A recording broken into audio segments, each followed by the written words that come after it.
Imagine a wizarding world where Horcruxes were never invented. No hidden soul fragments, no path to immortality.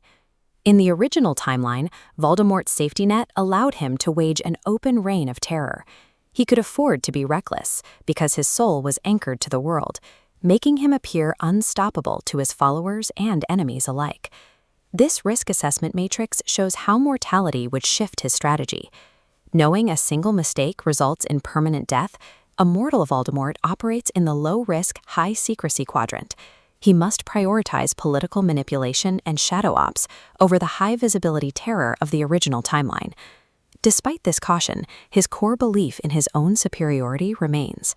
When the prophecy identifies a child as a threat, he still chooses to handle the matter personally at Godric's Hollow. When the killing curse rebounds off Lily Potter's sacrifice, the divergence is final. Without a Horcrux to catch his soul, Voldemort dies. His body is destroyed, and he does not return as a phantom in the forest. The Death Eaters lose their leader in an instant. Without the fear of his return to keep them in line, the movement scatters, and the First Wizarding War ends in a single night. Voldemort's terrifying mythos relied on a magical safety net. Without it, the dark threat is gone, ended by a mother's protection.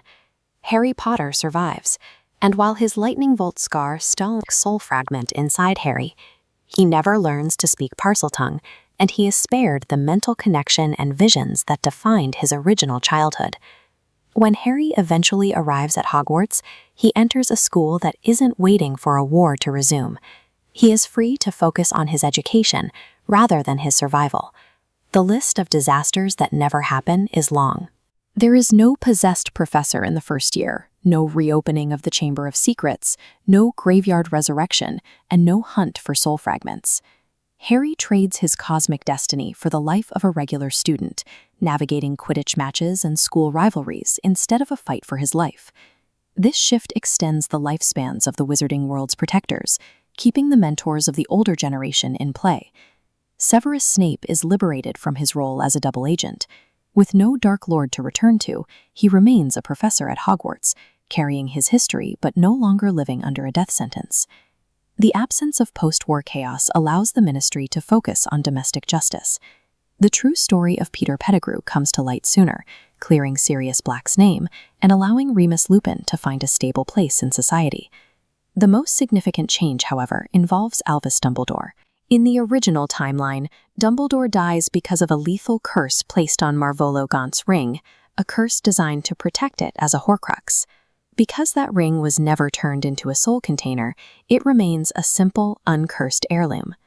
By removing Voldemort's tie to immortality, an entire generation of witches and wizards is spared from the losses of a second war. In the original timeline, the Ministry lived in fear of Voldemort's return for 13 years. But in this world, with his death confirmed by a physical body, the threat feels finished. The Ministry declares a total victory and dismantles its wartime vigilance, allowing the government to slip into complacency. Because the war ended through a fluke at Godric's Hollow rather than a social shift, the pureblood prejudice that fueled Voldemort continues to exist.